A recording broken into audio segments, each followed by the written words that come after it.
ഗോപ ഗോപ എന്താ ചക്കക്കൂട്ടം 3 കൂടെ ചുക്കിച്ചുളിഞ്ഞ് ചോക്ലേറ്റ് പോയ അണ്ണന്മാരെ പോലെ ഇരിക്കുന്നേ? നീ വന്നടാ, എന്റെ ചെവിയിൽ ഞാൻ പറഞ്ഞുതരാം. വാ. രാവിലെ സാഹിത്യം കേൾക്കാൻ താല്പര്യമല്ല. നിങ്ങളുടെ നേർച്ചമുട്ടനകത്തുണ്ടോ ഗോപ? എന്നാടാ രാവിലെ ഒഴുകി?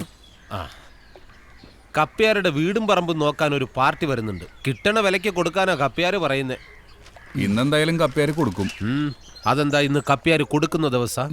അതെ, അതിനുള്ള അലാറം ഇപ്പടിക്കും. ആണോ?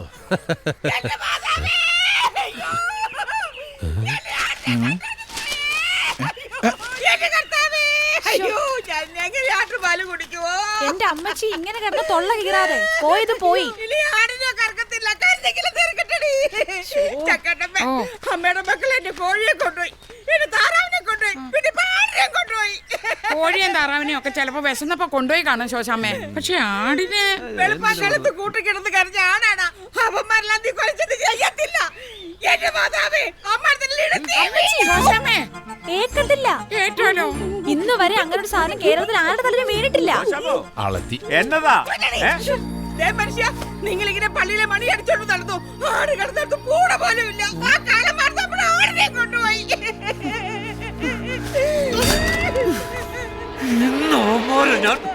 ഇന്നെന്തെങ്കിലും നടക്കും? ഒന്നും നടക്കില്ല. വായിച്ച് രസിക്കണല്ലേ? വായിച്ചോടാ, വായിച്ചോ. ഒന്നും അറിയാത്തവരെ പോലെ ഇരുന്ന് വായിച്ചങ്ങ് പഠിച്ചോ.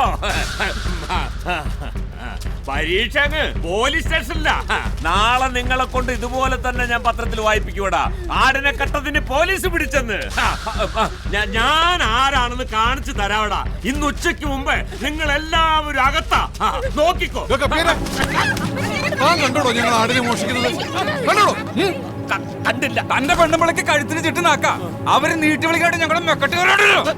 തോന്നിയ ദിവസം പറഞ്ഞോണ്ടല്ലോ. ഇയാളെ ഞാൻ തല്ലിയല്ലോ. പോലീസ് സ്റ്റേഷനിലെങ്ങാനും കേറി പരാതി കൊടുത്താ ഇന്ന് പള്ളി കേറി വേറെ ആരെങ്കിലും പണിയടിക്കും. എന്തിന്? തന്റെ മരണം അറിയിക്കാൻ. വാടാ.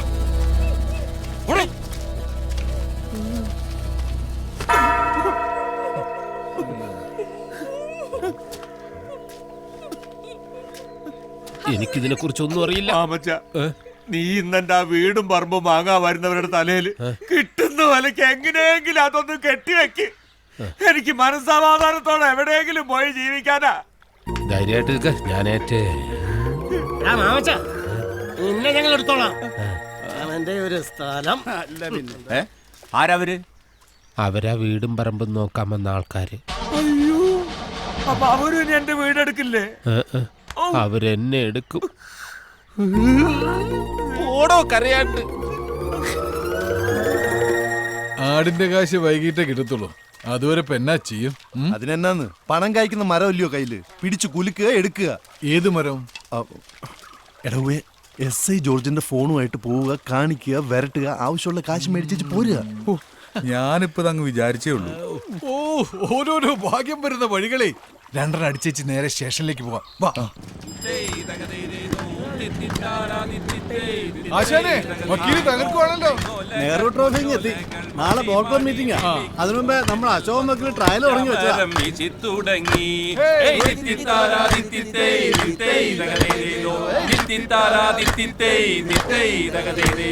ചമ്പക്കുളം പള്ളിക്കൊരു വള്ളംകളി പെരുന്നാള്, അമ്പലപ്പുഴയിലൊരു ചുറ്റുവിളക്ക്.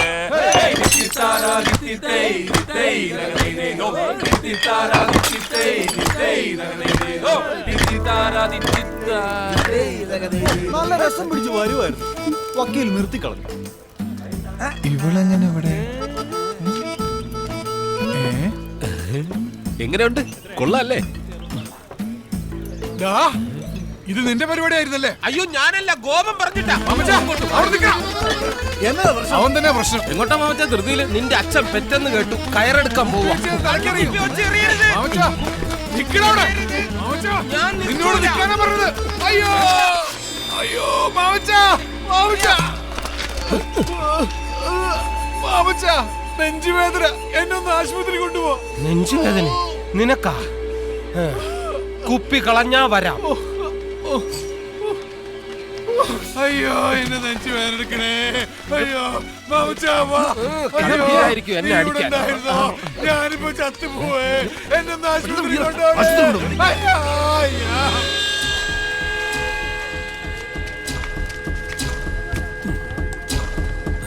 അറിഞ്ഞോ? ഇല്ല അറിഞ്ഞില്ലേ? ഇല്ലെന്നല്ലടാ പറഞ്ഞത്. ചക്കമണിയന് ഹാർട്ട് അറ്റാക്ക്. എപ്പോ? ഇപ്പോ കർത്താവേ, അവ ഒരുത്ത ഒന്ന് പോയി കിട്ടിയ ബാക്കി രണ്ടെണ്ണം എന്നെ കൈക്കൊതുങ്ങും. ചായ കൂപ്പി പൊട്ടിക്കടാ.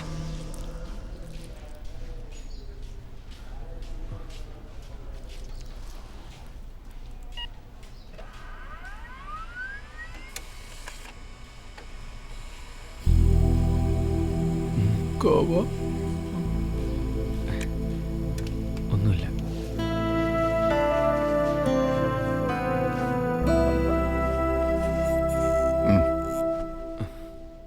ചേട്ടൻ മദ്യപിക്കാറുണ്ടോ? സഞ്ചരിക്കുന്ന ഒരു കള്ള് ഷാപ്പാണ് ഡോക്ടർ. ഓ, അപ്പൊ അതാ കാര്യം. ഇന്നലെ കുറച്ച് ഓവറായി കാണും. അതിന്റെ ആഫ്റ്റർ എഫക്റ്റാ. ഇഞ്ചക്ഷൻ കൊടുത്തപ്പോഴേ പെയിൻ മാറി. ഗ്യാസിന്റെയാ, വേറെ പ്രത്യേകിച്ച് അസുഖമൊന്നും കാണുന്നില്ല. ഇല്ലേ? ഇല്ല.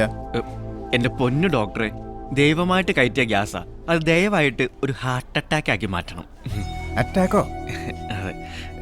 സ്വന്തമായിട്ട് വേലയെടുക്കാതെ ജീവിക്കുന്ന 3 ചേട്ടന്മാരാ. ഡോക്ടർക്ക് അറിയാമല്ലോ. ഇനി വേലയെടുക്കാതെ ജീവിച്ചാ ഹാർട്ട് അറ്റാക്ക് വന്ന് തട്ടിപ്പോവുന്നു. ചെറുതായിട്ടൊന്ന് വരട്ടി വിട്ടാ മതി. മരണഭയം ഏത് മനുഷ്യനെ മാറ്റും എന്നാണല്ലോ. ശരി, വിളിക്ക്. ഓ,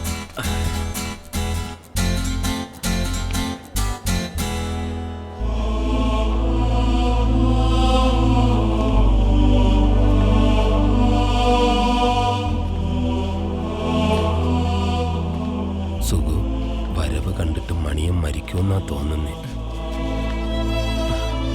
ചേട്ടാ, റിസൾട്ട് കിട്ടിയോടാ? കിട്ടി. ഹൃദയം മാറ്റിവെക്കേണ്ടി വരൂ. എന്തിനാ മാറ്റി വെക്കുന്നേ?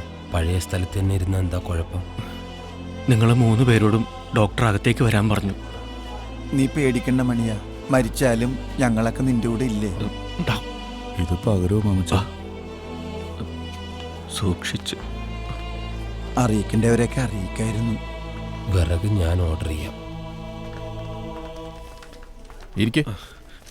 പതുക്കെ. എന്താ 3 പേർക്കും ജോലി? അങ്ങനെ പ്രത്യേകിച്ചൊന്നുമില്ല. സമയത്തിന് ഭക്ഷണം കഴിക്കാറുണ്ടോ? അതെങ്ങനെ, മോഷണം പതിവുണ്ടോ? അത് ഇവനാണ് വീട് നോക്കുന്നത്. നാണുണ്ടോ മിസ്റ്റർ? നിങ്ങളുടെ അനിയനായതുകൊണ്ട് അധ്വാനിക്കാതെ ജീവിക്കുന്ന നിങ്ങളുടെ ഇയാൾ ക്ഷമിക്കും. പക്ഷേ അസുഖങ്ങൾ ക്ഷമിക്കില്ല. അധ്വാനിക്കാത്തവരുടെ രക്തക്കുഴലുകളിൽ കൊളസ്ട്രോൾ അടിഞ്ഞുകൂടി ബ്ലോക്കാവും. നിങ്ങൾക്കുണ്ടായത് അതാണ്, മെറ്റബോളിക് സിൻഡ്രം. ഇതൊരു രോഗാവസ്ഥയാണ്. ഒരേ കുടുംബത്തിലുള്ളവരായതുകൊണ്ടും ഒരേ ശരീരപ്രകൃതിയുള്ളവരായതുകൊണ്ടും ഒരേ ജീവിത രീതി ആയതുകൊണ്ടും നിങ്ങൾക്കും എപ്പോൾ വേണമെങ്കിലും ഇത് സംഭവിക്കാം. സംഭവിച്ചാൽ ഒരു വശം തളർന്ന് കിടപ്പിലാവാം, കിഡ്നി ഡാമേജ് ആവാം, അറ്റാക്ക് വന്ന് മരിച്ചു പോവാം. വെള്ളം ഇറക്കാൻ പറ്റാതെ കിടക്കണോ, അത് ആരോഗ്യമുള്ള ശരീരത്തോടു കൂടി ജീവിക്കണോ? ആരോഗ്യമുള്ള ശരീരത്തോടെ ജീവിക്കണം ഡോക്ടർ. എങ്കിൽ ഇന്നു മുതൽ വ്യായാമം ചെയ്യണം. ശരീരം വയർക്കണം, അധ്വാനിക്കണം. ചെയ്യാൻ ഡോക്ടർ. ശരി, അടുത്ത മാസം 10-ാം തീയതി വന്ന് 3 പേരുടെയും ബ്ലഡ് ചെക്ക് ചെയ്യണം. ഓ, എന്നാ ഞങ്ങളങ്ങോട്ട് പതുക്കെ. ഡോക്ടർക്ക് ഫീസ് കൊടുത്തിട്ട് ഇപ്പൊ വരെ. Thank you doctor. ഇതാണ് മെഡിക്കൽ എത്തിക്സ്. ഒരു കുടുംബം രക്ഷപ്പെട്ടു. Thank you. വാമനെ, വാമച്ചി പതുക്കെ. സൂക്ഷിച്ച്.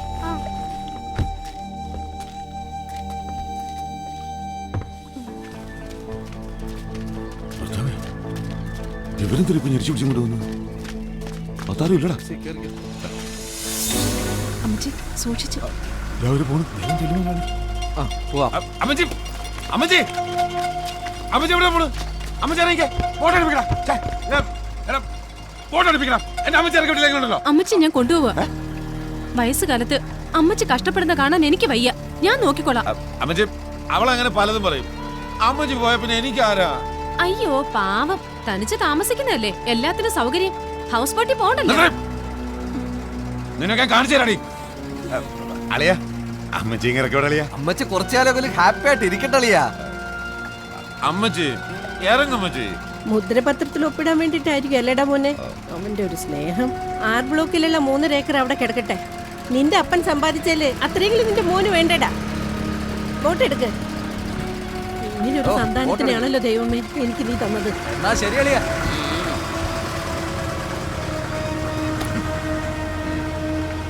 അണ്ടർഗ്രൗണ്ട് പണി ഒരുപാട് നടക്കുന്നുണ്ടല്ലോടാ. 6 ബ്ലോക്കിൽ 3 ഏക്കർ വിൽക്കാൻ പോകുന്ന അമ്മച്ചി എങ്ങനെ അറിഞ്ഞു? ആലപ്പുഴ വെച്ച് ലിസി ചേച്ചിയും ഗോപനും കൂടെ സംസാരിക്കുന്ന കണ്ടപ്പോഴേ ഞങ്ങൾ വിചാരിച്ചാ ഇത് കുരിയച്ചിട്ടുള്ള അവന്റെ അടുത്ത പണിയാണെന്ന്. ഉറപ്പല്ലേ? ഇത് ആ വഴിക്ക് തന്നെ വന്ന പണിയാ. ഞങ്ങൾക്കൊരു സംശയമില്ല. ഞങ്ങൾ ബോട്ടിലോട്ട് പോയിക്കോട്ടെ. നിനക്ക് ഗസ്റ്റിനെ എടുക്കണമായിരുന്നു. ആരില്ല അവിടെ. ഞാൻ അപ്പോഴേ എന്നോട് പറഞ്ഞില്ല ഇത് പണിയാവും. ഗോപനിട്ടുള്ളത് കുരിയച്ചൻ കൊടുത്തോളൂ. അടുത്ത കണി വരുന്നുണ്ടല്ലോ. കുരിയച്ചോ. മണിമലക്കാരാ, മണിമല പാപ്പൻ. അവിടെയൊക്കെ ഭയങ്കര ഫേമസാ. ഇടയ്ക്ക് വന്നിരുന്ന് കാറ്റുകൊള്ളാൻ കുട്ടനാട്ടിൽ കുറച്ച് പറമ്പ് വേണം. നമ്മുടെ 6 ബ്ലോക്കിലെ സ്ഥലം കണ്ടപ്പോ ഇവർക്കങ്ങ് ബോധിച്ചു. വില അങ്ങോട്ടും ഇല്ല ഇങ്ങോട്ടും ഇല്ല. കുരിയച്ചൻ പറഞ്ഞതിൽ കബൂലാക്കാം. എല്ലാം റെഡിയാണ്. വെയിറ്റ്. പിന്നെ ഇപ്പൊ പഴയ പോലെ അല്ല, കമ്മീഷൻ കൂട്ടി 3% ആക്കി. അതിൽ കുറയ്ക്കാൻ പറയരുത്. അങ്ങനെയാണെങ്കിൽ നമ്മൾ സംസാരിച്ചിട്ട് കാര്യമല്ല.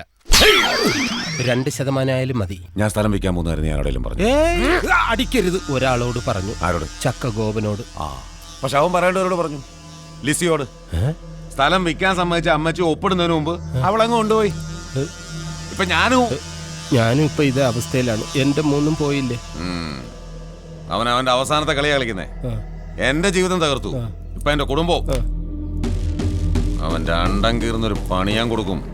പിന്നെ അവൻ പൊങ്ങില്ല. ചെല്ലേ പോയി പറഞ്ഞേക്ക്. അങ്ങോട്ട് പോണു. ഇവിടെ വാതിലടച്ചേക്കുന്ന ഒന്ന് തുറന്നേരും. അവരറിയണ്ടേ. നിന്ന് ബോറടിച്ചോ? ആ സ്ഥലം വിറ്റുപോയി കേട്ടോ. കമ്മീഷനും കിട്ടി.